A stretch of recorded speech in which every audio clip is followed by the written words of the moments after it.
So, a couple of days ago, I uploaded a StarCraft 2 cast featuring a Zerg versus Zerg, and right before that, a Terran versus Terran as well. And I figured today it's about time we have a look at Protoss versus Protoss 2, because honestly, I don't really cover that many mirror matchups on the YouTube channel. And I think the reason for that is quite simple.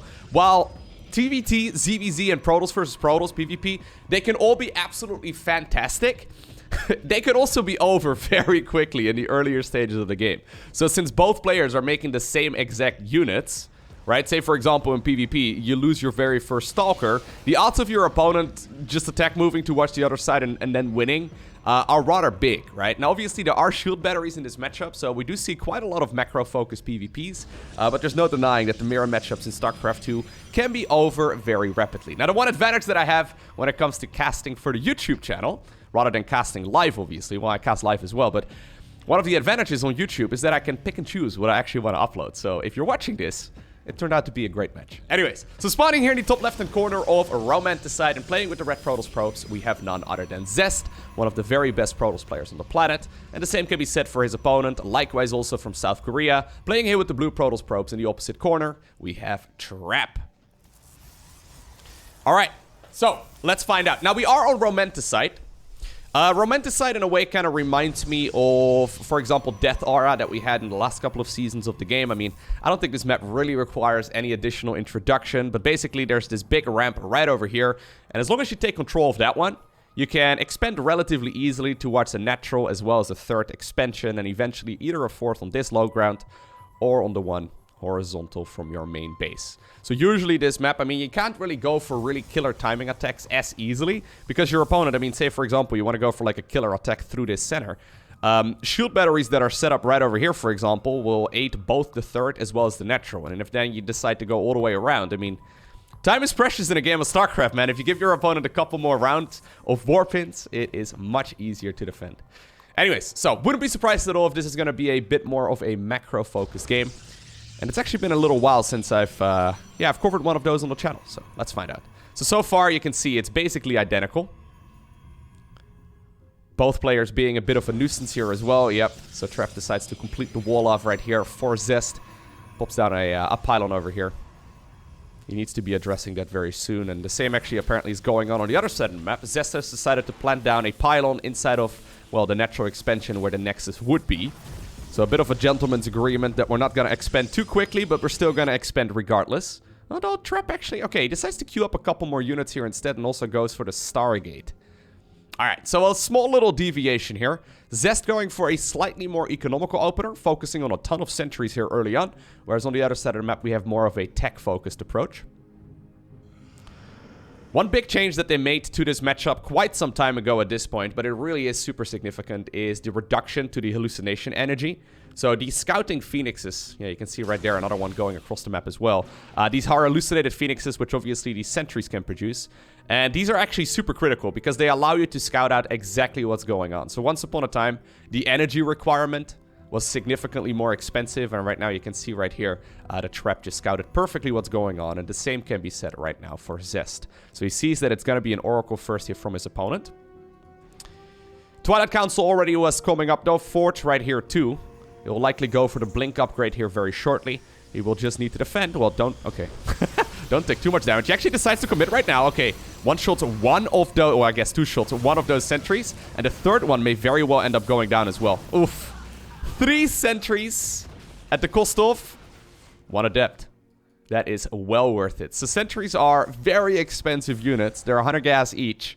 This was a trade that, yeah, Trap wants to make every single day of the week. So it's going to be that Oracle inside of the main base. Second Oracle will be coming up as well. Blink indeed will be researched, but it does mean that Zest is going to be in the darkness here for at least a while. Until he either decides to go for like an observer or he decides to warp in a couple more of those sentries. But fantastic start so far at the very least for Trap. So how exactly can Trap capitalize on this? Well, generally speaking, the way that these top level players like to capitalize on these sort of situations is by taking another base, right? So usually when they're ahead, they will try to get more ahead.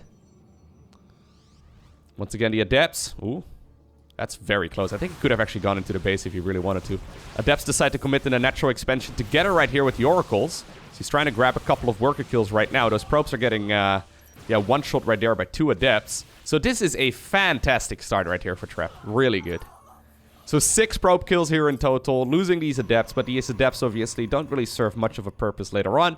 And indeed, Trap decides to now move on over towards the 3rd Nexus location as well. Now, definitely don't count Zest out. He's by no means out of this game. It's just that he's kind of blind right now. The thing is, though, I guess, unless your opponent goes for like a Dark Templar follow-up, which... Well, that's actually a cheeky little pylon over there. Unless the opponent decides to go for like a Dark Templar follow-up, there's not really that much that can catch Zest off guard. These Stalkers are really mobile, so especially with the Blink upgrade, obviously you can maneuver them around the map pretty easily. He's gonna start scouting with those units. Now, he needs to be careful. There's a stasis ward over here. Nice control right there by Zest. If you blink at the perfect moment. I still think you can't really fight that, though. Hello. Okay. If you blink at the perfect moment, you can detonate the stasis ward, but prevent the Stalker there from actually getting stasis. Alright, so robo facilities on both sides of the map. I guess with a Stargate opener like that, by the way, going for a Dark Shrine follow-up is very uncommon. Yeah, he really needs to find out about that pylon, man. That pylon has been... oh my god, don't lose 2 more. Oh my... Okay, nice. Oh god, very nice force field, actually.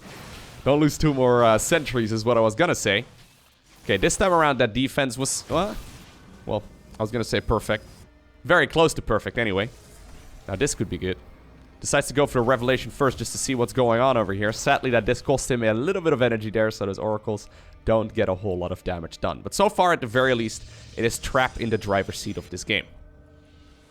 One advantage that Zest does have going for him is the fact that his upgrade was a little bit faster. So we saw him going for that forge really quickly, whereas Trap was prioritizing other tech. So he's going to go for the +1 here. It's already done. He should go into +2 as soon as he realizes that +1 is done. There's a couple of different advantages that you can have in StarCraft, and yeah, upgrades definitely are one of them. So there's the tech advantage, the economy advantage, but upgrades, yep, there you go. They're actually super important, especially in mirror matchups when both players are making the exact same units. One of the reasons why I love watching Protoss versus Protoss and casting Protoss versus Protoss is because of disruptors. I'm a big fan of the Stalker disruptor unit compositions just because they are very explosive. On the flip side, I absolutely yeah, hate playing this matchup because of that exact same reason. Nah, it's not too bad. It's fun, but like, disruptors can definitely turn the tide of battle very quickly, and while it's fun to watch, it can be infuriating to play against. So that's one of the reasons why you never want to count any of these pros out. If they can establish a 3rd base, I mean, Zest right now got himself the 3rd base just fine. Yeah, he's going to be able to start producing those disruptors. He's got Blink done. He's got a good upgrade, or like a good set of upgrades. Even though Zest is still slightly behind, I would say, here as far as yeah, the general game goes. It is by no means that bad, right? Like, it's like 1 Stalker detonation away from being a Zest advantage. All right, so both players going for those disruptors, 2 being produced at once here by Trap as well. See the Dark Shrine as a follow-up. Yeah, so this is more or less like your typical macro game of PvP, right? So we see slight deviations in the early game. Nothing too crazy, though. And then usually the follow-up is Blink Stalker into Disruptor, and eventually, rather than going for Zealots, you replace those Zealots with Dark Templar instead. Dark Templar obviously deal a ton of damage. But it's time to go bowling! The Stalkers are the pins. The Disruptors are the bowls. Good defense over here as well. Target fires down 1 of them. Yep. It's very tricky, actually, to dedicate just enough units over there. Easier said than done for sure. Okay, we see the speed upgrades here as well coming up. How many Disruptors are we on right now? Okay, it's not that many. I've just seen 2 on the production tab for a little while. There we go. That's what I mean. So, real quick, I know that this is a question that a lot of people always ask. Disruptors have an ability called Purification Nova. It's not energy-based, it's cooldown-based, meaning that you can use it whenever it's available. While you're channeling the Purification Nova, you can't manually detonate it. It explodes when the channeling is done. While you're channeling it, the Disruptor is immobile, and if the Disruptor gets killed while it's channeling the Purification Nova, the ability gets cancelled. It also deals friendly fire. So, you definitely need to be very careful with those units. So basically what you want to do, you want to maximize damage. Yep, this is what I mean. You want to maximize damage while blinking, you know, away in time. Because if you don't blink in time, you're going to be in a little bit of trouble. Having that Oracle available is still really nice, though. Yeah, Revelation right here keeps track of where those units are. And this is where people move to the edge of their seats, right? The problem is, and why this matchup is so hard, is that you can't just look at this. This will be a common mistake that you'll see at lower level StarCraft. You gotta keep producing. So it's gonna be another Stargate actually right now from Trap. He's going for the Shadow Stride ability 2, which is the blink upgrade for those Dark Templar. Okay. Blink ability for the Dark Templar is very helpful. Couple Dark Templar already inside of a prism here on the left side of the map. Big Stalker warp in, but I don't really see any detection over here. So, well, he's gonna be able to get rid of that prism just fine. Okay, recall is being utilized here. So I guess he just recalled a prism, or sorry, an observer there. Yeah, nicely done. Does give Trap right now the time to go towards the other side. I do like what Zest has done over here on the top of the ramp. He basically completed the wall off with 4 gateways, and then obviously this buys him a ton of time. That being said, I mean, this army, while it's a little out of position right now, it is going to be able to move over here. It's got plenty of time at this point. Zealots, though, at the same point, going to the 12 o'clock position while they know that that army is distracted. Okay, Purification Nova's going up the ramp. Nice moves right here by Trap. Does he have enough as well to break through this location? I don't think so. Trying to get a lucky hit. Ooh, decides to blink forward. That is just very risky. You can also kind of anticipate what your opponent could do. So, like, if Trap was really on point there, he could have started bowling another one in the other direction. A couple of units there, sadly for Trap, derp out, and he takes a couple of losses pretty aggressively. 5th Nexus being acquired here, the 3 o'clock position. A couple of Dark Templar and also joining in. There is a photon cannon that was just killed over here, but there's an observer up above as well, so at the very least that will continue giving detection. Stalkers, okay, are available in the natural expansion. He's going to have to... Oh, no, not blink. Couple of disruptors, sadly, here for the player in blue are trailing a little behind. Trap is starting to get extremely aggressive, and that's what I mean, right? When you're trying your best to engage at 4 different angles at once, sure, it can work out if your opponent makes a mistake, but Zest so far has been... yeah, very clean. I mean, he's taken a bunch of damage, don't get me wrong. 27 workers here were killed, but... Eco is not always the... well, it's important, but it's definitely not as important as it can be in, say, for example, a Zerg versus Terran, you know? Where if Zerg goes below 60 workers, that's a disaster. Zest can just remake those, especially on 4 Nexi. I mean, I don't think that's really the end of the world. That being said, he's not really capable of capitalizing on this. So, there's a fleet beacon here coming up for Zest. There's already one on the other side of the map as well. So, Trap has already started up his late game tech too. +3 is coming up here for Trap as well. Okay, already +1 flyer upgrades there for the Protoss player in red as well. So, he is definitely anticipating or going for a transition. That being said, massive Purification Nova once again connects there. Good hits by Trap, although he ends up losing the majority of his Stalkers here as well. The one Immortal right now has racked up 6 kills. Prism inside of the main base once more. And I guess this Prism at the very least scouts that there is the potential to go for a carrier switch. My god, you can imagine how hard it is to play this matchup, right? Like, one little mistake and it's very easy to just lose from there. There's now 5 base production though for Trap. I wonder if he needs to take the gases over here if he wants to make that Stargate transition. That Immortal has been worth its weight in gold, by the way. It's got to go down, I think, here. Well, I mean, shield battery's still pretty good. Oh my god, really? He's going to try and just target fire down the base, and he will get it. Dark Templar have a very high amount of damage per second. Once again, though, Trap loses a tremendous amount of units here in the process. At this point, I think it's worth it because he's playing 5 bases, whereas his opponent is now playing 3 with 1.5, like, mined out or so. So if you look right now at the resources lost... I mean, Trap is taking a very Zergy approach here. Look at that. Already taking another Nexus as well at the 6 o'clock.